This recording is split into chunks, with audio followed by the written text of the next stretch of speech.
அனைவருக்கும் வணக்கம். வீரபாண்டிய கட்டபொம்மன் சரிங்களா? தென்னிந்திய புரட்சியில் நம்ம பூலித்தேவன் அவரை பார்த்துருக்கோம்,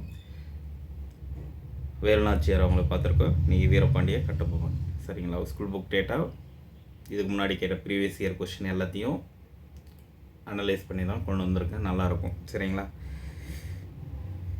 வீரபாண்டிய கட்டபொம்மன் தமிழ் மண்ணின் வீரமிக்க மன்னர்.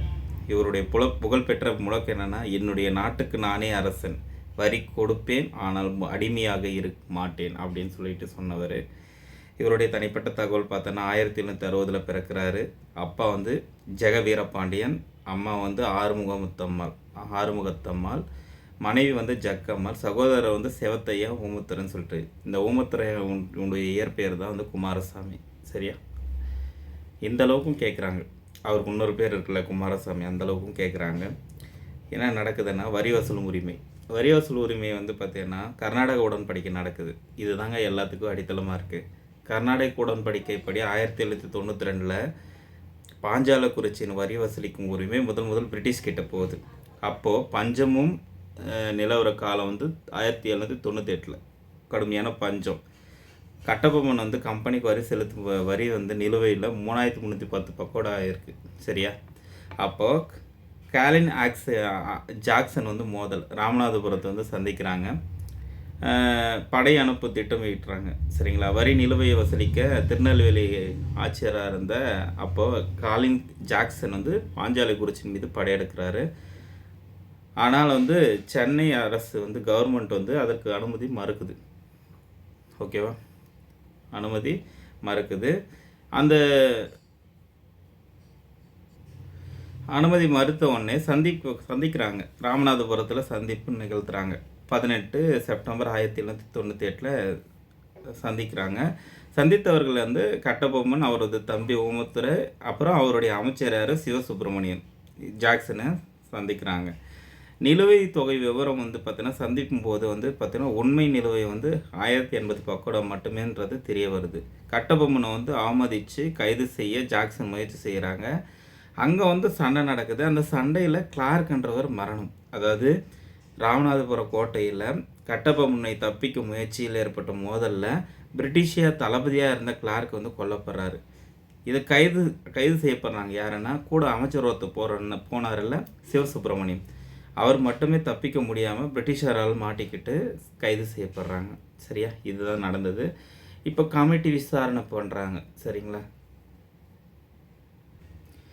கமிட்டி விசாரணை நடக்குது. விளக்க கடிதம் கேட்குறாங்க கவர்மெண்ட் சைட்லேருந்து. ராமநாதபுரத்திற்கு தப்பி ஓடிய கட்டபொம்மன் தனக்கு நடந்த அநீதியெல்லாம் விளக்கத்தை அரசுக்கு கொடுக்குறாரு கடிதமாக. அதுக்கு ஒரு கமிட்டி போகிறாங்க. எட்வர்ட் கிளைவ் தலைமையில் ஒரு கமிட்டி ஸ்டார்ட் பண்ணுறாங்க. இதில் பார்த்தீங்கன்னா அது நமக்கு தெரியும். சரியா? யாரெல்லாம் இருந்தாங்கன்றது நம்ம பார்க்க போகிறோம். அதுக்கடுத்து இதனுடைய முடிவு என்னென்னா, ஜாக்சன் பதவி நீக்கம் பண்ணிவிட்டு புதுசாக கவர்னர் வராங்க. எஸ்ஆர் லூயிசிங் அப்படின்றவர் ஊரில் வராரு. சரிங்களா? கைது செய்யப்பட்டிருந்த சிவசுப்பிரமணியம் விடுவிக்கப்படுறாங்க. இதுதான் இந்த கமிட்டியோடைய விசாரணை முடிவு நடக்குது. அப்புறம் பாளையக்காரர்கள் கூட்டமைப்பு மற்றும் சிவகங்கையுடைய பிரச்சனை அது பார்க்கும்போது என்ன நடக்குது அப்படின்னா, தென்னிந்திய கூட்டமைப்பு மருது சகோதரர் விருபாட்சி கோபால நாயக்கர், அவங்க ஆனைமலையில் எதுல் நாயக்கர், இவங்கெல்லாம் சவுத் இந்தியன் கூட்டமைப்புன்னு சொல்லிட்டு ஒன்று உருவாக்குறாங்க. யார் விருபாட்சி கோபால அவர் தானே அவர் பாளையமாக இருந்தது. அதே மாதிரி ஆனைமலை எதுல் நாயக்கர் அவருடைய பாளையம். இவங்கெல்லாம் சேர்ந்து தென்னிந்திய கூட்டமைப்புன்னு சொல்லிட்டு கட்டபொம்மன் இணைக்கிறாரு. சிவகங்கை பார்த்தீங்கன்னா முற்றுகையிடப்படுகிறது. இந்த கூட்டமைப்பில் சேர மறுக்கிற சிவகிரி பாளையத்தை கட்டபொம்மன் பலவந்தமாக கட்டுப்பாட்டில் வராங்க. ஏன்னா அவங்க யார்கிட்ட வரி செலுத்திட்டு இருப்பாங்க, பிரிட்டிஷ்கிட்ட வரி செலுத்திருப்பாங்க. அது பிரிட்டிஷ் என்ன நினைக்குது, டைரெக்டாக நம்மளை நம்மளுடைய நடவடிக்கைக்கு எதிராக இது சவாலாக நினச்சி பானர் மேனை அனுப்பிடுறாங்க, படையை அனுப்புகிறாங்க. அதுக்கடுத்து என்ன நடந்தது, கொல்லர்பட்டி போர், தூக்கு தண்டனை. ஓகேவா? 1799 கட்டபொம்மன் அக்டோபர் 16 அன்னைக்கு கயத்தாரில் தூக்கு இடப்பட்டாங்க. அதே மாதிரி சிவசுப்பிரமணியனுக்கு செப்டம்பர் 13 1799 தூக்கிலிடப்படுறாங்க. சரியா? இந்த டீட்டெயில்ஸ் எல்லாமே கொஷினாக கேட்குறாங்க. ஒரு இறப்பு என்னைக்கு தூக்கிலிடுறாங்க, அதையும் வந்து பார்த்தீங்கன்னா நம்மளுக்கு கொஸ்டினை கேட்டிருக்காங்க, நிறைய முறை கேட்டிருக்காங்க. இதை பற்றி நம்ம டீட்டெயிலாக பார்க்க போகிறோம். சரியா? வீரபாண்டிய கட்டபொம்மன். வீரபாண்டிய கட்டபொம்மன் பாஞ்சாலக்குறிச்சி பாளையத்தினுடைய புகழ்பெற்ற பாளையக்காரராக இருக்கார். தற்போது வந்து தூத்துக்குடி மாவட்டத்தில் ஒட்டபிராமம் அருகே அமைந்திருக்கு. சரியா? இந்த இடத்துல தான் வஉசி பிறக்கிறார். சரியா? இந்த இடத்துல தான் வஉசி பிறக்கிறாரு. அதை பற்றி நம்ம வந்து கனெக்ட் பண்ணி சொல்லுவோம். சரி, வஉசிக்கும் இந்த வீரபாண்டிய கட்டபொம்மனுக்கும் சுவாரஸ்யமான நிகழ்வுகள், தமிழ்நாடு அரசு என்னென்ன பண்ணியிருக்குன்றது நம்ம பார்க்கலாம். அது பழைய பேர் என்னென்னா அழகிய வீரபாண்டியபுரம். இதை டிஎன்பிஎஸ்சி கேட்ட கொஸ்டின்னு பார்த்து வச்சுக்கோங்க. அவரது முன்னோர்கள் வந்து பார்த்தீங்கன்னா ஆந்திரா மாநிலத்தில் பெல்லாரி பகுதியை சேர்ந்தவங்க, தெலுங்கு வம்சத்தை சேர்ந்தவங்க, நாயக்கர் வம்சத்தை சேர்ந்தவங்க. ஜெகவீரபாண்டியனுடைய அமைச்சரவையில் அமைச்சராக இருந்த பொம்முன்றது கட்டபொம்மு, அவரது வழித்தோன்றலில் வந்து வந்தவங்க தான் இந்த கட்டபொம்மன் குடும்பம் அப்படின்றாங்க. இது வரலாற்றுடைய பின்னணி. கட்டபொம்மன்ற பெயருக்கு வந்து பார்த்தீங்கன்னா இந்த கெட்டின்ற தெலுங்கு சொல்லு வீரமிக்க, உறுதியான அப்படின்றாங்க. பொம்முன்றது குடும்ப பேர், அது பரம்பரை பேருன்னு சொல்லுவாங்க. அப்போது கெட்டி பொம்முன்றது கட்டபொம்மு, கட்டபொம்முலேருந்து கட்டபொம்முன்னு சொல்லிட்டு மறுவீச்சு அப்படின்றாங்க. தமிழில் கட்டபொம்மன்றதான் நிலை பெற்றது அப்படின்றாங்க. இந்த ஜெகவீரபாண்டியன் அப்பா மறைவுக்கு பிறகு அரியணை ஏறியதால் ஆதி கட்டபொம்மன் சொல்லிட்டு அழைக்கிறாங்க. சரியா? ஆதி கட்டபொம்மனா ஃபஸ்ட்டு கட்டபொம்மன் இவங்க தான் அப்படின்றாங்க. குடும்பம் பொறுத்தவரையும் அப்போ வந்து ஜெகவீரபாண்டிய கட்டபொம்மன், தாய் வந்து ஆறுமுகத்தம்மாள், தம்பி வந்து குமாரசாமி, அதான் ஊமத்துறை. சரி, மற்றொரு வந்து பார்த்தீங்கன்னா செவத்தையா, அதான் சுப்பாநாயக்கன்னு சொல்லுவாங்க. வேறு பேரும் தெரிஞ்சு வச்சுக்கோங்க, எக்ஸாமில் கேட்குறாங்க. சரியா? அடுத்து பார்த்துக்கோங்க. ஆட்சி பொறுப்பு 1790 தந்தை மறைவுக்கு பிறகு பாளையத்தின் தலைவராக தேர்வாகிறாரு. 1790 அவர் வரும்போது அவருடைய வயது 30 வயதுங்க. பாளையக்கார பாஞ்சாலக்குறிச்சிக்கு அவர் வந்து பார்த்தீங்கன்னா தலைமை பொறுப்பேற்கிறாரு. மக்களுடைய ஆதரவை பெற்று ஆட்சியாளராக இருந்தார். சரியா? அடுத்து ஆங்கிலேயருடைய ஆரம்ப மதிப்பீடு என்ன அப்படின்னா, கம்பெனி அதிகாரிகள் ஜேம்ஸ் லண்டனாக இருக்கும், காலின் ஜாக்சனும் ஆரம்பத்தில் அமைதியான பாளையக்காரர், இவர் கேட்டதெல்லாம் கரெக்டாக பண்ணுறாரு அப்படின்ற ஒரு நல்ல பேர் தான் வச்சுருந்தாங்க. சரிங்களா? பின்னர் இவரது வீரத்தை அதுக்கப்புறம் தான் இவங்க உணர்றாங்க. ஓகேங்களா? 1792 இப்போ கர்நாடிக் போர் நடக்கும். 1798 மதராஸில் பஞ்சம் நடக்கும். பஞ்சம் நடக்கும்போது தான் அவங்களால முழுமாக வந்து பார்த்தீங்கன்னா கட்ட முடியாது டேக்ஸு. சரியா? 3310 பக்கோடாவில். அதுக்கப்புறம் தான் வந்து பார்த்தீங்கன்னா பஞ்சு நடக்கிறது. சரியா? அது தெரிஞ்சுக்கணும். அப்போ ஆரம்ப காலத்தில் ஜேம்ஸ் லண்டனும் காலின் ஜாக்சனும் சொல்கிற மாதிரி இவர் வந்து பார்த்தீங்கன்னா அமைதியான மனிதன். சரியா? அமைதியான மனிதனாக இருந்திருக்காருன்றது தெரிய வருது. சரிங்களா? அடுத்து பார்க்கலாம்.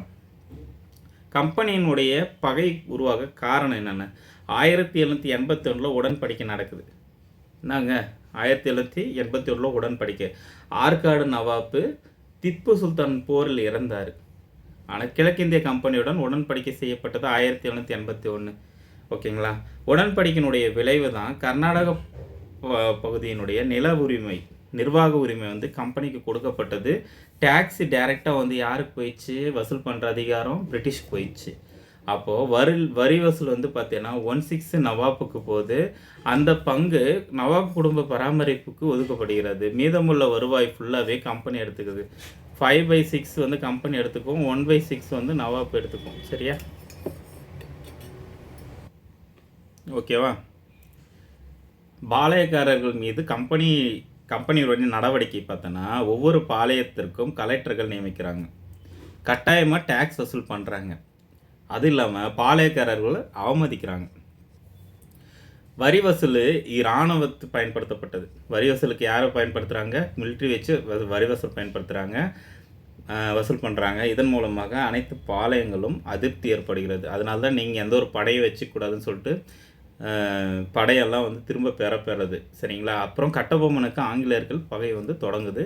இதெல்லாம் வந்து ஆரம்ப காலத்தில் கம்பெனியுடைய நடவடிக்கையாக இருக்குது. 1798 இப்போ கட்டபொம்மன் செலுத்த வேண்டிய வரி நிறுவை எவ்வளோ? 3310 பக்கோடா. ஜாக்சன் வந்து இராணுவத்தை அனுப்பி வசூலிக்க முயற்சி செய்கிறாங்க. ஆனால் கம்பெனி நிர்வாகம் வந்து பார்த்தீங்கன்னா அதெல்லாம் வேணாம் அப்படின்னு சொல்லிடுது. சென்னை அரசு வந்து பார்த்தீங்கன்னா அனுப்பலை. சரியா? இப்போ என்ன பண்ணுறாரு? ஜாக்சனுடைய உத்தரவு 18 ஆகஸ்ட் 1798 ராமநாதபுரத்தில் வந்து என்னை சந்திங்க அப்படின்னு சொல்லிட்டு கட்டளையிடுறாரு. கட்டபொம்மன் உடனே வந்து புறப்படுறாரு. அலக்கலை ஜாக்சன் திட்டமிட்ட பல இடங்களில் கட்டபொம்மனை காத்திருக்க வச்சு திருப்பி வந்து சந்திக்க மறுக்கிறார். அதில் ஒன்று குற்றாலம், இன்னொன்று ஸ்ரீவில்லிபுத்தூர், அப்புறம் பிற இடங்கள்லாம் வந்து அலக்கழிக்கிறாங்க. அதுக்கடுத்து வந்து பார்த்தோன்னா ராமநாதபுரத்தில் சந்திக்கிறாங்க. ராமநாதபுரத்தில் சந்தித்த நாள் வந்து செப்டம்பர் 19, 1798. 23 நாட்கள் 400 மைல் வந்து கடந்து அனுமதி கிடைக்குது. சந்திக்கிறாங்க. சந்திச்சுட்டு பேர் கூட என்ன பண்ணுறாங்கன்னா 3 மணி நேரம் நிற்க வைக்கிறாரு, அவமதிக்கிறாரு. யார்? ஜாக்சன் கட்டபொம்மன். இது மிக அவமானமாக நடந்து கொண்டதார். அப்போ கணக்கு சரிபார்க்கப்படுகிறது. அக்கௌண்ட் பார்க்கும்போது என்ன ஆகுதுன்னா 3310 பக்கோடா நிலுவையில் இல்லைங்க. அங்கே கொடுக்க வேண்டியது 1080 வராகன் பக்கோடா மட்டுமே தான் அப்படின்னு சொல்லிட்டு. அப்போ உண்மையான பாக்கி வந்து 1080 தான் இருந்தது. பெரும்பாலான தொகை ஏற்கனவே கட்டியிருந்தார் அப்படின்றது கணக்கு பார்க்க உடனே தெரிய ஆரம்பிச்சது. ஓகேவா? அடுத்து கைது முயற்சி. திடீரென ஆங்கில வீரர்கள் கட்டபொம்மனை கைது செய்ய முயற்சி செய்கிறாங்க. கட்டபொம்மன் ஆபத்தை உணர்ந்து அமைச்சர் யார்? சிவசுப்பிரமணிய பிள்ளையோட வெளியேற முயற்சி செய்கிறாங்க. அப்போ ஓமத்தூருடைய உதவி. ஓமத்துரையர் வீரர்களுடன் கோட்டைக்குள் நுழைந்து கட்டபொம்மனை தப்பிச் செல்ல உதவி செஞ்சுட்டு ராமநாதபுரம் கோட்டை வாசலில் கடும் மோதல் ஏற்படுகிறது. மோதலில் யார் இறந்துடுறாருன்னா லெப்டினல் கிளார்க்கு. அவர் இறந்துடுறாரு, கொல்லப்படுறாரு. ஆனால் சில ஆங்கில வீரர்களும் கொல்லப்படுறாரு. சிவசுப்பிரமணியன் மட்டும் பிள்ளை மட்டும் சிறையில் அடைக்கப்படுறாங்க. அது உங்களுக்கு தெரியும், சரியா? அதுக்கப்புறம் வந்து கமிட்டி போகிறாங்க. கமிட்டியில் அவரை வந்து ரிலீஸ் பண்ணிடுறாங்க, சரியா? அப்போ பாஞ்சாலம் குறித்து திரும்புதல். ராமநாதபுரம் சம்பவத்துக்கு பிறகு வீரபாண்டிய கட்டபொம்மன் பாஞ்சாலங்குறிச்சிக்கு திரும்புகிறாரு. கலெக்டர் ஜாக்சன் தன்னை அவமதித்த விதம் குறித்து மதராஸ் ஆட்சிக்கு, சரிங்களா, மெட்ராஸ் கவுன்சிலுக்கு வந்து புகார் கொடுக்குறாரு. கைது முயற்சியும் விளக்கத்தையும் தெரிவிக்கிறாரு. அப்போது மதராஸ் ஆட்சிக்குழு வந்து என்ன நடவடிக்கை இருக்குன்னா கட்டபொம்மனுடைய புகாரை ஆட்சிக்குழு ஏற்றுது. விசாரணையும் ஒரு நடத்தப்படுகிறது. கட்டபொம்மன் நேரில் ஆஜராகுமாறு உத்தரவும் விடுறாங்க. அப்போ விசாரணை கமிஷனில் யாரெல்லாம் இருந்தாங்க? அந்த 3 பேர்னா வில்லியம் ப்ரௌனு, வில்லியம் ஹோரன், காசாமேசர், ஜான் காசாமேசர். இதை அப்படியே கேட்டிருக்காங்க, பார்த்து வச்சுக்கோங்க. இந்த 3 பேர் முக்கியமானது, சரிங்களா? இவங்க எட்வர்ட் கிளைவுடைய உத்தரவின் பேரில், அன்றைய மதராஸ் ஆளுநராக இருந்தவர் எட்வர்ட் கிளைவு, அவருடைய உத்தரவு பேரையில் சிவசுப்பிரமணிய பிள்ளை சிறையிலிருந்து விடுவிக்கப்படுறாரு. கலெக்டர் ஜாக்சன் வந்து பணியிடை நீக்கம் செய்யப்படுறாரு, சரியா? இப்போ கூட நம்மளை ஏதாச்சும் பண்ணாங்கன்னா கவர்மெண்ட்டில் பணியிடை நீக்கம் பண்ணுவாங்கள்ல போலீஸில், அந்த மாதிரி பண்ணிடுறாங்க. அதுக்கடுத்து லூசிங்டன்ன்றவர் அங்கே வேறு ஒரு கவர்னரை இந்த கலெக்டரை போடுறாங்க, லூசிங். அது நம்ம பார்க்க போகிறோம். விசாரணை நடந்த நாள் வந்து டிசம்பர் 15, 1798. கட்டபொம்மன் விசாரணை குழு முன் ஆஜராகிறாரு. ராமநாதபுரத்தில் நடந்த அனைத்தும் விளக்கமாக கூறுறாரு. கைது செய்த முயன்ற சம்பவத்தை எடுத்துரைக்கிறாரு. ஜாக்சன் அவமதிப்புகளை விளக்கியும் சொல்கிறாரு, சரியா? விசாரணையுடைய முடிவு என்னென்னா கட்டபொம்மன் குற்றமற்றவர். இது ஜாக்சனுடைய செயல்பாடுகள் தவறானவை. ஜாக்சன் நிரந்தரமாக நீக்கிறாங்க, சரிங்களா? தவறு கண்டுபிடிச்சிட்டாங்க, முழுமையாக அவரை பணி நீக்கம் செய்யப்பட்டாங்க. புதிய கலெக்டராக ஜாக்சனுக்கு பதிலாக எஸ்ஆர் லூசிங்டன்றவர் நியமிக்கப்படுறாங்க. அப்போது நிலவரின்றது விசாரணைக்கு பிறகு கட்டபொம்மன் கட்ட வேண்டியது வந்து 1080 பக்கோடா, அதை வாரகன் தவிர மீதமுள்ள அனைத்து தொகையும் செலுத்திட்டாரு. ஓகேவா? அடுத்து தென்னிந்திய கூட்டமைப்பு உருவாக்கம். ஆங்கிலேயரை எதிர்க்க பல பாளையங்களை ஒன்றிணைக்க முடிவு செய்யப்பட்டது. இதுவே வந்து ஒரு தென்னிந்திய கூட்டமைப்பாக பார்க்கப்படுகிறது. கூட்டமைப்பு உருவாக்குற யாருன்னா சிவகங்கை, மருது பாண்டியர்கள் மற்றும் பல பாளையங்களும் இணைக்கிறாங்க, சரிங்களா? இது தெரிஞ்சுக்கணும். இணைக்கப்பட்ட முக்கிய பாளையங்கள் அப்படின்னா திண்டுக்கல்லில் கோபால நாயக்கரும், ஆனைமலையில் எதுல் நாயக்கரும், கோயம்புத்தூர், நாகலாபுரம், மன்னார்கோட்டை, பாவலி, கோலார்பட்டி, செந்தில்குடி. ஓகேவா? செந்தில்குடி இந்த ஏரியாலாம் வந்து இணைக்கிறாங்க கூட்டமைப்பு. இந்த கூட்டமைப்புக்கு தலைவர் யாருன்னா மருது பாண்டியர். இது எல்லா கூட்டமைப்பு தலைமை தாங்கிறது யார்? மருது பாண்டியர். இந்த கூட்டமைப்பினுடைய அறிக்கை தான் திருச்சிராப்பள்ளியில் தயாராகுது. எங்கே தயாராகுது? திருச்சிராப்பள்ளியில் தயாராகிறது. அதே மாதிரி கட்டபொம்மனுடைய பங்குன்னா இக்கூட்டமைப்பில் சேர்வ ஆர்வம் காட்டின ஆங்கிலேயர்கள் எதிர்த்து போராட முடிவு செய்கிறாரு. ஓகேங்களா? லூசிங்டன் என்ன பண்ணுறாருன்னா மருது சகோதரரையும் சரி கட்டபொம்மனையும் சரி சந்திக்க விடாமல் இவங்களை தடுக்கிறது யாருன்னா இந்த லூசிக். ஆனால் அது தோல்வியில் முடியுது. ஓகேவா? இப்போ மருது சகோதரருடன் சந்திப்பு. கட்டபொம்மன் மருது சகோதரர்களை சந்திக்கிறாரு. இணைந்து ஆங்கிலேயர்களை எதிர்க்க முயற்சி செய்கிறாங்க. கட்டபொம்மன் வந்து தலைவராக தேர்வு செய்கிறார். ஓகேங்களா? எதனால் கட்டபொம்மன் தலைவராக தேர்வு செய்யலாம்? செல்வாக்கு, வீரம், பொருளாதார வலிமை, மக்களுடைய ஆதரவு, படை வலிமை, இதுக்காக இந்த கூட்டமைப்பு தலைவராக உயர்றாரு. சரியா? இது தெரிஞ்சுக்கணும். அடுத்து பாருங்கள், மேலும் இணைக்க முயன்ற பாளையங்கள் சாத்தூர், 7000 பண்ணை, காடல்குடி, குளத்தூர் இந்த பகுதியில் சேருமாறு கேட்டுக்கொண்டார். சிவகிரி மட்டும் வந்து பார்த்தீங்கன்னா இணைக்க முயற்சி செய்வார். கட்டபொம்மன் மறுப்பு தெரிவிச்சுருவாங்க. சிவகிரி வந்து பாளையம் வந்து பார்த்தீங்கன்னா மறுத்த காரணம் என்னென்னா, கம்பெனிக்கு தொடர்ந்து கப்பம் செலுத்துகிறாங்க, ஆங்கிலேயருக்கு எதிராக நிற்க அவங்க விரும்பலை. அதனால் என்ன பண்ணுறாரு, நடவடிக்கை படையை நகர்த்துறாரு சிவகிரியை நோக்கி. சரிங்களா? ஆங்கிலேயர்களுக்கு எச்சரிக்கையாக இது இருந்ததுன்றதால பிரிட்டிஷுடைய பார்வை எப்படின்னா, சிவகிரி மீது படையை நகர்த்திய கம்பெனி மீது ஆட்சிக்கு எதிராக நேரடி சவாலாக கம்பெனி வந்து பார்க்குது. அதனால் வந்து பார்த்தீங்கன்னா ரெண்டு பேருக்குள்ளே வந்து அவங்க படையை வந்து அனுப்புகிறாங்க. சரிங்களா? இதுவரையும் பார்த்ததில் ஒரு வரியில் இம்பார்ட்டண்ட்டாக பார்க்கும்போது, மதராஸுடைய ஆளுநராக இருந்தவர் எட்வர்ட் கிளைவு, ஜாக்சனுக்கு பதிலாக வந்தவர் வந்து எஸ்ஆர் லூசிங்டன்னு, மதராஸ் விசாரணை கமிஷனில் வில்லியம் ப்ரவுனு, வில்லியம் ஓரம், ஜான் காசா மேசர் வந்து பார்த்தீங்கன்னா கமிட்டியில் இருந்தவங்க. தென்னிந்திய கூட்டமைப்பு உருவாக்குறவர் யாருன்னா மருது பாண்டியர். சரியா? கூட்டமைப்பு அறிக்கை தயாரித்த இடம் வந்து பார்த்தீங்கன்னா திருச்சி. கட்டபொம்மன் இணைக்க முன்ற பாளையம் எதுனா சிவகிரி பாளையம். இந்த கூட்டமைப்பில் சேர வற்புறுத்திய பாளையங்கள்லாம் சாத்தூர், 7000 பண்ணை, காடல்குடி, குளத்தூர் இதுன்றது தெரிஞ்சுக்கணும். அடுத்து ஆங்கிலேயருடைய போர் முடிவு. சிவகிரி சம்பவத்திற்கு பிறகு வீரபாண்டிய கட்டபொம்மன் வந்து அடக்க வேண்டும் என்று ஆங்கில கிழக்கிந்திய கம்பெனி முடிவு செய்து, ஓகேவா, இதற்கான பெரிய அளவிலான இராணுவ நடவடிக்கைகள் மேற்கொள்ளப்படுகிறது. இதில் வெல்லஸ்லியுடைய உத்தரவு 1799 மே மாதத்தில் கவர்னர் ஜெனரலாக இருந்தது லார்ட் வெல்லஸ்லி கட்டபொம்மனை அடக்க படை அனுப்புகிறாரு. அப்போது திருச்சி, தஞ்சாவூர், மதுரை அந்த பகுதியில் இருந்த ஆங்கில படையெல்லாம் திருநெல்வேலியை நோக்கி நகருது. ஸோ இங்கே சுற்றி இருக்கிற படையெல்லாம் வந்து திருநெல்வேலியை நோக்கி நகருது. ஓகேவா? படைத்தலைவர் யாருன்னா அந்த படையினுடைய தலைவரான மேஜர் பானர் மேன் வந்து நியமிக்கப்படுறாங்க. கட்டபொம்மன் உயிருடன் அல்லது இறந்த நிலை பிடிக்க உத்தரவிடுறாங்க. ஒன்று சுட்டு பிடிங்க, இல்லை உயிரோடு பிடிங்க அப்படின்றாங்க. அப்போ திருவாங்கூருடைய அரசுடைய உதவி, ஆங்கிலேயருக்கு திருவாங்கூர் அரசு படை உதவி வந்து பார்த்தீங்கன்னா வழங்குது. சரியா? அதனால் ஆங்கில படையினுடைய வலிமை வந்து இன்னும் இன்க்ரீஸ் ஆகுது. ஆரம்பத்தில் திருவாங்கூர் வந்து பார்த்தீங்கன்னா பூலித்தேவனுக்கு உதவி செஞ்சது, பின்னர் வந்து பிரிட்டிஷ்க்கு உதவி செய்யுது. சரி பாருங்கள். அடுத்து மருது பாண்டியருடைய ஆலோசனை 1799 ஜூன் 1 கட்டபொம்மன் 500 வீரர்களும் சிவகங்கைக்கு செல்கிறாரு. பழையனாரின் இடத்துல ரகசிய ஆலோசனை நடத்துகிறாரு.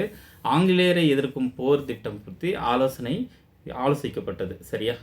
பழையனாறு நோட் பண்ணிக்கோங்க, இடம் கொஸ்டின் கேட்பாங்க.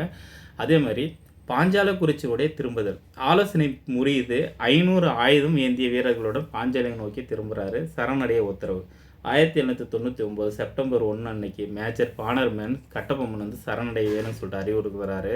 கட்டபொம்மன் பதில், நல்ல நாள் பார்த்துட்டு வருகிறேன் என்று சொல்கிறாரு. பதில், உடனடியாக சரணடைய மறுத்துட்டாரு. மேலும் வந்து பார்த்தீங்கன்னா கோபமாவது ஆங்கிலேயர்களுக்கு. சரியா? அடுத்து பாருங்கள், பாஞ்சாலக்குறிச்சியினுடைய முற்றுகை 1799 செப்டம்பர் 5 அன்னைக்கு மேஜர் பானர்மேன் முழு படையும் பாஞ்சால கோட்டையினுடைய முற்றுகையிடுறாங்க. கோட்டைக்கு செல்ல அனைத்து வழியும் துண்டிக்கப்படுகிறது. வெளி உதவி எது கிடைக்காத மாதிரி நடவடிக்கை மேற்கொள்ளப்படுகிறது. ஆனால் அந்த கோட்டை வந்து முழுமும் மண்ணால் தான் கட்டியிருக்காங்க. 500 அடி அகலம், 500 அடி 300 அடி அகலம், 500 அடி நீளம் கொண்ட ஒரு பாதுகாப்பு வசதிகளும் கொண்ட ஒரு பெரிய கோட்டை தான் இந்த பாஞ்சாலக்குறிச்சி கோட்டை. சரியா? இப்போது ராமலிங்கர்னு சொல்லிட்டு ஒருத்தர் இருப்பான், அவன் தூது, அதாவது மேஜர் பானர்மேனு ராமலிங்கர் என்றவர் தூதுவராக வச்சு கட்டபொம்மன் வந்து சரணடைய செய்வது. சரியா? அதுக்காக தான் அவனை ராமலிங்கரை தூது விடுறாங்க. அவன் வந்து ரகசியங்கள் எல்லாம் இவங்ககிட்ட சொல்லிகிட்டு இருப்பாங்க. சரிங்களா? அப்போ கட்டபொம்மனுடைய மறுப்பு, ராமலிங்கர் கூறிய சமாதான திட்டத்தை கட்டபொம்மன் வந்து ஏற்கலை, பேரிடராக இருப்பதாக. சரி, அவர் வந்து நான் சண்டை போகிறதுக்கு ரெடியாக இருப்பேன், போரிடுறதுக்கு நான் ரெடியாக இருக்கேன் அப்படின்னு சொல்லிட்டு தெரிவிக்கிறாரு. அடுத்து வந்து ராமலிங்கருடைய துரோகம், தூதுவராக போன அந்த ராமலிங்கர் கோட்டையினுடைய பாதுகாப்பு, கோட்டை அமைப்பு, நுழைவாயில்கள் எப்படி இருக்குது, அதனுடைய பலவீனங்கள் என்ன ரகசியமாக கவனித்து பானர் மேனிடம் முழு அறிக்கையும் கொடுத்துட்டார். சரியா? அப்போ பானர் மேனுடைய போர் திட்டம் எப்படி இருக்கும்? ராமலிங்கர் கொடுத்த அந்த தகவலின் அடிப்படையில் புதிய தாக்குதல் திட்டமும் உருவாக்கப்படுகிறது. கோட்டையின் பலவீன பகுதிகளை குறிவச்சு தாக்குதல் நடத்துகிறாங்க. தொடர் தாக்குதல், ஆங்கிலேயருடைய தொடர்ந்து பீரங்கி மற்றும் துப்பாக்கி தாக்குதல் நடத்துகிறாங்க. கோட்டையினுடைய பாதுகாப்பு பலவீனம் அடைகிறது. உள்ளிருந்த வீரர்கள் கடுமையாக எதிர்த்து போரிடுறாங்க. இதுலேருந்து என்ன தெரியும்னா, கூடுதல் படைகள் வந்து வரவேற்கப்படுகிறது. 1799 செப்டம்பர் 16 அன்னைக்கு பாளையங்கோட்டையிலிருந்து கூடுதல் ஆங்கில படைகள் வந்து வந்தது. தாக்குதல் மேலும் தீவிரப்படுத்தப்படுகிறது. கோட்டையினுடைய வீழ்ச்சி தொடர்ந்து தாக்குதனால பாஞ்சாலக்குறிச்சி கோட்டை பலவீனம் அடையுது. கோட்டையில் பாதுகாக்க முடியாத நிலை ஏற்படுகிறது. வீரர்கள் வந்து பின்வாங்கல். கட்டபொம்மன் வீரர்கள் கோட்டையை விட்டு வெளியேறாங்க. அவர் காடல்குடி நோக்கி போகிறார். சரியா? கோலார்பட்டியில் மோதல். கோலார்பட்டி பகுதியில் மீண்டும் போர் தொடர் நடைபெறுகிறது. அதில் அமைச்சர் சிவசுப்பிரமணியன் மீண்டும் ஆங்கிலேயர்களால் கைது. இந்த கோலார்பட்டின்னு கொடுத்தா இல்லை கல்லார்பட்டின்னு கொடுப்பாங்க, இது எது கொடுத்தாலும் ஓகே தான். சரியா? சிவசுப்பிரமணியன் பிள்ளை வந்து அமைச்சரை வந்து கைது பண்ணுறாங்க. கீ பாயிண்ட்டாக பார்த்தோன்னா 1799 மே மாதம் வெல்லஸ்லி வந்து படை அனுப்ப உத்தரவிடுறாரு. மேஜர் பானர்மேன் வந்து பாஞ்சாலக்குறிச்சின்னு வந்து ஆங்கில தளபதியாக போகிறாரு. திருவாங்கூர் அரசு ஆங்கிலேயருக்கு உதவுது. 1/6/1799 மருதுபாண்டியர் பழைய நாட்டில் ஆலோசனை பண்ணுறாங்க. 500 வீரர்கள் வந்து கட்டபொம்மன் சேர்ந்து போகிறாங்க. சரணடைய உத்தரவு பண்ணது 1/9/1799. பாஞ்சாலக்குறிச்சி முற்றுகையிட்டப்பட்டது 5/9/1799. சரியா? இவர் வந்து தூதுவராக சென்று ரகசியங்களை வெளியிட்டவர் யாருன்னா ராமலிங்கர். சரியா? ஒரு துரோகி. அடுத்து பார்க்கலாமா? அடுத்து ஊமத்துறை. ஊமத்துறை பொறுத்தவரை இவருடைய பின்னணி. ஊமத்துறை வந்து இயற்பெயர் வந்து குமாரசாமி. தந்தை வந்து ஜெகவீரபாண்டியன், ஆறுமுகத்தம்மாள் தாய். வீரபாண்டியனுடைய உடன் பிறந்த தம்பி. ஓகேங்களா? மற்றொரு தம்பி தான் சுப்பநாயக்கர் செவத்தையா. ஊமத்துறை ஏன் பெயர் வந்தது அப்படின்னா, நாட்டார் மரபு கருத்து.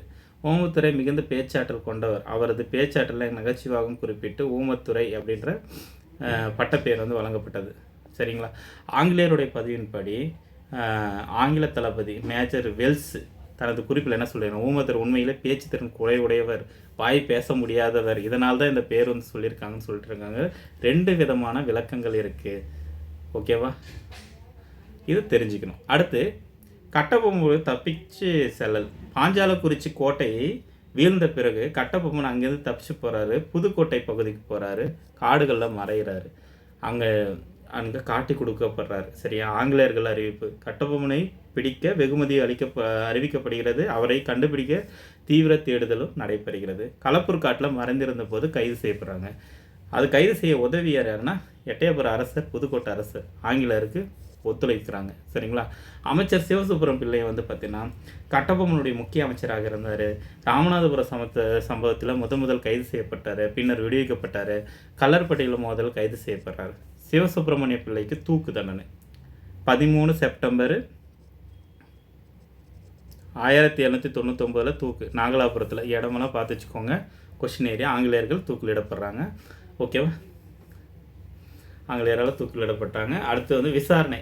16 அக்டோபர் 1799 மேஜர் பானர்மேன் விசாரணை நடத்துகிறாரு. மற்றொரு பாளையக்காரர் முன்னிலை விசாரணை நடைபெற்றது. இது உண்மையான நீதிமன்ற விசாரணை அல்ல, ஒரு கேலிக்கூத்து விசாரணையாக பார்க்கப்படுகிறது. சரிங்களா? கட்டபொம்மன் பதில். தன் மீது சுமத்தப்பட்ட அனைத்து குற்றச்சாட்டுக்களை அஞ்சாமல் ஏற்றுக்கொண்டார். ஆங்கில ஆட்சிக்கு எதிராக போராடி குறித்த பெருமிதம் வந்து பேசினார். எந்த மன்னிப்பும் கோரவில்லை அப்படின்றாங்க. தூக்கு தண்டனை 16 அக்டோபர் 1799 கைத்தாறுன்ற இடத்துல திருநெல்வேலிக்கு அருகில் இருக்குது. ஒரு பழைய கோட்டைக்கு முன்பிருந்த புளிய மரத்தில் தூக்கிலிடப்படுறாங்க. மற்ற பாளையக்காரங்க முன்னிலையிலே தூக்கு தண்டனை நிறைவேற்றப்படுகிறது. வீரமரணம். கயத்தாறில் வீரபாண்டியன் கட்டபொம்மனுடைய வாழ்க்கை முடிவுற்றது. ஆனால் அவரது வீரமும் தியாகமும் இந்திய விடுதலை வரலாற்றில் அழியாத இடத்தை பெற்றது. சரிங்களா? இதை தாண்டி நம்ம என்ன பார்க்கணும், இந்த வாரகன்னா என்ன, பக்கோடான்னா என்ன, ரெண்டுமே ஒன்று தாங்க. விஜயநகர பேரரசில் பக்கோடான்றது தங்க நாணயம். சரியா? அறிமுகப்படுத்தப்படுகிறது. ஓகேவா? பின்னர் ஐரோப்பிய வணிகர் காலத்தில் பரவலாக பயன்படுத்தப்பட்டது. திப்புவுடைய ஆட்சி காலத்தில் ஒரு பக்கோடானா 3 ரூபாய், ரூ. 3.5 சரிங்களா. தமிழில் தான் இது வாரகன்னு சொல்கிறாங்க. ஆங்கிலேயர்கள் மரத்தை உலுக்குதல் என்ற சொல்லாடலுடன் இந்திய செல்வ வளத்தை சுட்டி காட்ட பயன்படுத்துவதாக குறிப்பிட்டிருக்கு. சரியா, மரத்தை உலுக்குதல் இது பார்த்து வச்சுக்கோங்க. இது கேட்கலாம். இதை தாண்டி கீ பாயிண்ட்ஸ் பார்த்துடலாம். ஓகேவா. இவருடைய அமைச்சர் சிவசுப்பிரமணியம் பிள்ளை, இது கொஸ்டின் கேட்கலாம். புதிய கலெக்டர் வந்து லூசிங்டன்னு, மதராஸ் ஆளுநர் எட்வர்ட் கிளைவு, ஆங்கில தளபதி மேஜர் பார்னட் மேனு, ஆங்கிலேயர் அதிகாரி வந்து லெஃப்டினன்ட் கிளார்க்கு, அதே மாதிரி ஆங்கில தளபதி ஊமத்துறை குறிப்பை பற்றி சொல்லுவார் மேஜர் வெல்ஸ்ன்னு சொல்லுவாங்க, வெல்ஸ். ஓகேவா. கூட்டமைப்பின் தலைவர் யார்? சரிங்களா, மருது பாண்டியர் தான். இது தெரிஞ்சுக்கணும். அதுக்கு அடுத்து வந்து பார்த்தீங்கன்னா இந்த கட்டபொம்மன் தூக்கு 16/10/1799, அமைச்சர் சிவசுப்பிரமணியன் தூக்கு நாகலாபுரத்தில் 13/9/1799. இது கீ பாயிண்ட்டு. சரியா, இந்த கீ பாயிண்ட்ஸ் எல்லாம் தெரிஞ்சுக்கோங்க. பக்கோடான்றது வாரகன், ஒரு பக்கோடான்றது 3 ரூபாய் அப்படின்றாங்க, அது தெரிஞ்சுக்கோங்க. கூடுதல் டேட்டா அப்படின்னா இதை தாண்டி வந்து ஒரு சிலதெல்லாம் நீங்கள் பார்த்துக்கணும். வீரபாண்டிய கட்டபொம்மனை வந்து பார்த்தீங்கன்னா ஆங்கில ஆவணங்களில் வந்து வீரபாண்டிய கட்டபொம்மனே சொல்கிறாங்க. ஓகேங்களா, முழு பேரோட ஆங்கில ஆவணங்களில் வீரபாண்டிய கட்டபொம்மன் சொல்லிட்டு தான் குறிப்பிட்டிருக்காங்க. ஓகேங்களா. அதே மாதிரி பாளையக்காரர் முறை 72 பாளையங்க இருந்தது. இம்முறையை வந்து விஸ்வநாத நாயக்கர் உருவாக்குனார். அரியநாத முதலியார் வந்து அவருடைய அமைச்சராக இருந்தவர். அவர் தான் அந்த நிர்வாகத்தின் மூலமாக கொண்டு வந்தார்ன்றது நம்மளுக்கு தெரியும். இது காகதீய வம்சத்திலேருந்து வந்ததுன்றது தெரியும். இது ஒரு ரிவிஷனுக்கு வச்சுக்கோங்க. அதே மாதிரி பாளையக்காரர்கள் போர்லாம் முதல் பாளையக்காரர் 1799 வீரபாண்டியர் கட்டபொம்மன் வந்து போரிட்டாலும் 2வது பாளையக்காரர் போர்னு ஒன்று நடக்கும். அதில் யாருங்க வருவாங்கன்னா மருது பாண்டியர் வருவாங்க, ஓமத்துரை வருவாங்க, செவத்தையா வருவாங்க, திண்டுக்கல் கோபால நாயக்கர் வருவாங்க. இவங்களை பற்றி நம்ம அடுத்து பார்க்க போகிறோம். 1800 1801 2ஆம் பாளையக்கார போர். அப்போ ஃபஸ்ட்டு பாளையக்காரர் போர் முக்கியமான ஒரு பர்சனால முடிஞ்சிச்சு.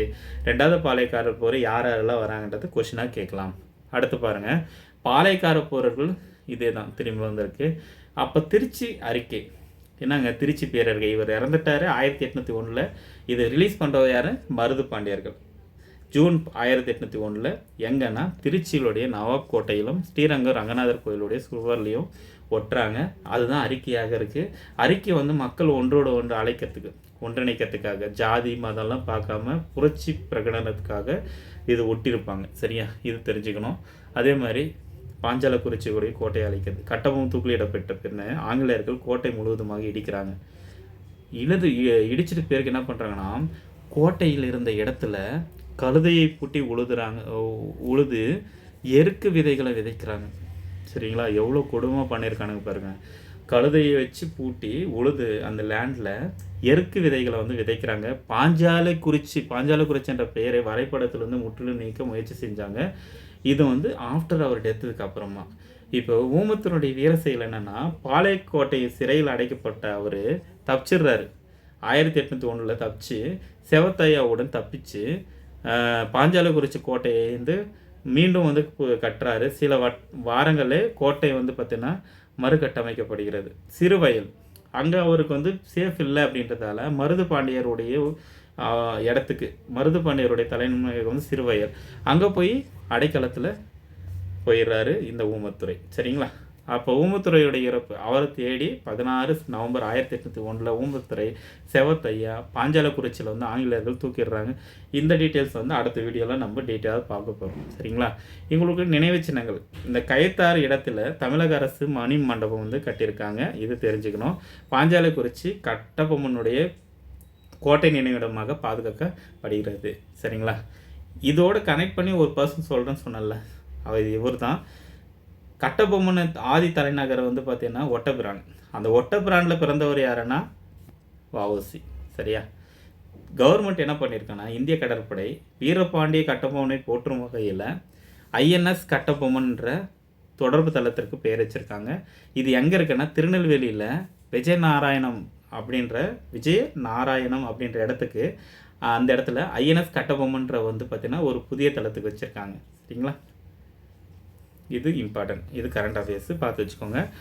அதுக்கடுத்து வந்து இவரை சார்ந்த திரைப்படம் வீரபாண்டிய கட்டபொம்மன், அது வந்து இவரை சார்ந்து தான் இருக்குது. அது வந்து பார்த்தீங்கன்னா நடித்தது வந்து ஜாக்சனாக நடித்தவர் யாருன்னா சிஆர் பார்த்திபன், இது தெரிஞ்சுக்கோங்க. ஓகேங்களா. கட்டபொம்மன் நடித்தவர் வந்து பார்த்தீங்கன்னா சிவாஜி கணேசன். சரியா. ஊமத்திரையாக வந்து பார்த்தீங்கன்னா தேவர் நடிச்சிருப்பார், பார்த்துக்கோங்க. யார் எந்த வருஷம் ரிலீஸ் ஆச்சுன்னா 1959. பத்மினி பிக்சர்ஸ் தான் ரிலீஸ் பண்ணியிருப்பாங்க, தயாரிச்சிருப்பாங்க. ஓகே, அடுத்து பாருங்கள். இதுக்கப்புறமா நம்ம என்ன தெரிஞ்சுக்கணும் அப்படின்னா, வீரபாண்டிய கட்டபொம்மனை பற்றி ஆங்கிலேய ஆசிரியர்கள், அதாவது அவங்க கம்பெனி வந்து ஆவணங்களுடைய மறுபக்கம் எப்படி இருக்குது, ஓகேவா, வரலாற்று ஆசிரியர்கள் மாப்போ சிவஞானம் எப்படி சொல்லியிருக்காருன்றது எக்ஸாம் பாயிண்ட் ஆஃப் வியூவில் நம்ம பார்க்கணும். அவரை பற்றி இருக்கிற நூல்களையும் நம்ம பார்க்கணும். சரியா, பார்த்துலாமா? இதை பார்த்தோம்னா இதோட கட்டபொம்மன் வந்து முடியுது. வரலாற்று ஆசிரியர்கள் வந்து மேஜர் பானர்மேன், அவர் வந்து கம்பெனி அதிகாரி. கட்டபொம்மனை தூக்கிலிடப்பட்ட பின் ஆங்கில கம்பெனி தலைமைக்கு அனுப்பிய அதிகாரப்பூர்வமான அறிக்கையில் பானர்மேன் என்ன சொல்கிறார் அப்படின்னா, அவர் தூக்கு மேடைக்கு சென்ற போது அவரிடம் அச்சமோ கலக்கமோ ஒரு துளி கூட இல்லை. தன் நாட்டுக்காக பெருமிதத்துடன் உயிரை தியாகம் செய்தான். தூக்கு கயிற்றை அவனே தன் கழுத்தில் வந்து மாட்டிக்கொண்டான். அவனது வீரமும் கம்பீரமும் வியக்கத்தக்கது அப்படின்னு சொல்லிட்டு யார் அந்த மேஜர் பானர்மேன் சொல்லியிருக்காரு. சரிங்களா. இது கம்பெனியுடைய மறுபக்கம் பார்க்கும்போது என்ன சொல்லுதுன்னா, தொடக்கத்தில் வந்து தொடக்க கால ஆங்கில வரலாற்று பதிவுகளில் கம்பெனிக்கு எதிரான கிளர்ச்சி செய்தால் கட்டபொம்மன் சுதந்திர போராட்ட வீரராக ஏற்காமல் எதிர்மறையாக சொல்லியிருக்காங்க.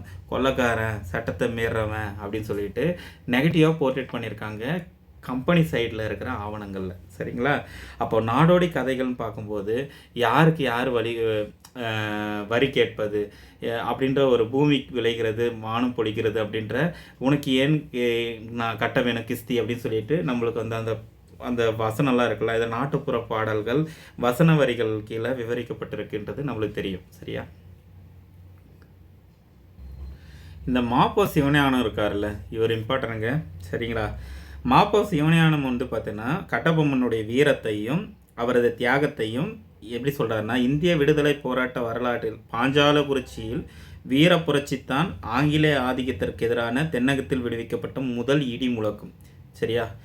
கட்டபொம்மன் ஒரு தனி மனிதன் அல்ல, அவர் தமிழினத்தின் மானத்தின் அடையாளம் சொல்லிட்டு சொன்னவர் யாருன்னா, முதல் இடி முழக்கம் தமிழ் மானத்தின் அடையாளம் சொல்லிட்டு சொல்லியிருக்காரு மாப்போ சிவஞானம். ரொம்ப எக்ஸாம் பாயிண்ட் ஆஃப் வியூவில் முக்கியமானது. சரிங்களா. இதை தாண்டி அவரை சார்ந்த புக்ஸ் எல்லாம் நம்ம பார்க்கணும். சரியா. இப்போ மாப்போ சிவஞானத்தில் கட்டபொம்மன் வரலாற்றில் முதலாக தரவுகள் வரலாற்றில் வந்து பார்த்திங்கன்னா நூலாக மாற்றி தந்தவர் யாருன்னா வீரபாண்டிய கட்டபொம்மன்ற பேரில் மாப்போ சிவஞானம் தான். சரிங்களா. கட்டபொம்மனுடைய இறுதி நாட்கள், அவருடைய விசாரணை, அவருடைய தூக்குதண்டனை நிகழ்வுகள் ஆழமாக வரலாற்றை எழுதும் மாப்போ சிவஞானம் தான், கைத்தாற்றில் கட்டபொம்மன் அப்படின்ற பேரில். இதே மாதிரி வனமாலை என்றது பார்த்தீங்கன்னா வாய்மொழி நாடோடி கதையாக இருந்த கட்டபொம்மனுடைய வரலாற்றை தொகுத்து ஆய்வு நூலாக ரிலீஸ் பண்ணது வந்து இந்த வானமாலை வந்து எங்கெல்லாம் கேட்பாங்கன்னா, நீங்கள் ஸ்கூல் புக்கில் வந்து பார்த்தீங்கன்னா நாட்டுப்புற இலக்கியம் அப்படின்ற ஏரியாவில் வனமாலை பற்றி கொஸ்டின் கேட்டிருக்காங்க. சரிங்களா. இதை தெரிஞ்சுக்கோங்க. அதே மாதிரி சுப்பிரமணியம் வந்து கட்டபொம்மன்ற நூல் எழுதியிருக்காரு. பாஞ்சாலக்குறிச்சியுடைய வம்சாவளி, ஓமத்தூருடைய கிளர்ச்சி பற்றி ஆவணம் பதிவு பண்ணியிருக்காரு. இது தெரிஞ்சுக்கோங்க. அதே மாதிரி கட்டபொம்மனுடைய வாழ்க்கை வரலாற்றை தமிழில் மிக எளிய தமிழில் இருக்கிற பதின்ற நூல் நல்லா இருக்கும். சரிங்களா. வீரபாண்டிய கட்டபொம்மன், தமிழக பாளையக்காரருடைய வரலாறு இல்லை வீரபாண்டிய கட்டபொம்மன் சொல்லிட்டு கோபி சரபோஜ் என்று எழுதியிருப்பாங்க. சரிங்களா. இது தெரிஞ்சுக்கோங்க. அடுத்து வந்து பார்த்தோன்னா கிருஷ்ணசாமி ரெட்டி வந்து பார்த்தோன்னா வீரபாண்டிய கட்டபொம்மனுடைய ஆய்வு குறிப்புகள்ன்றது எழுதியிருப்பாங்க. ஆங்கிலேயர்கள் மறைத்த உண்மைகளும் உண்மையை கட்டபொம்மனுடைய வரலாற்று வெளியே வந்த ஒரு ஆய்வு நூலாக பார்க்கப்படுகிறது இந்த கிருஷ்ணசாமி. இது பார்த்து வச்சுக்கோங்க. இதோட வந்து பார்த்தீங்கன்னா கட்டபொம்மனுடைய சாப்டர் க்ளோஸ் ஆகுது. அதாவது அவருடைய பார்ட்டில் எக்ஸாம் பாயிண்ட் ஆஃப் வியூவில் நம்ம என்னென்ன பார்க்க வேண்டியது எல்லாத்தையும் பார்த்தாச்சு. மாப்போ சிவஞானத்தெல்லாம் பார்த்து வச்சுக்கோங்க. பானர்மேனுடைய கூட்டு ரொம்ப இம்பார்ட்டன்ட். ஓகேவா. எப்படி கேட்டாலும் இந்த ஏரியாவில் நீங்கள் மிஸ் பண்ண மாட்டீங்க. ஓகேங்களா. அடுத்த ஒரு வீடியோவில் பார்க்கலாம். தொடர்ந்து படிங்க. All the best. Thank you. Video பிடிச்சிருந்தால் லைக் பண்ணுங்கள், சப்ஸ்கிரைப் பண்ணுங்கள், ஷேர் பண்ணுங்கள். தேங்க்யூப்பா.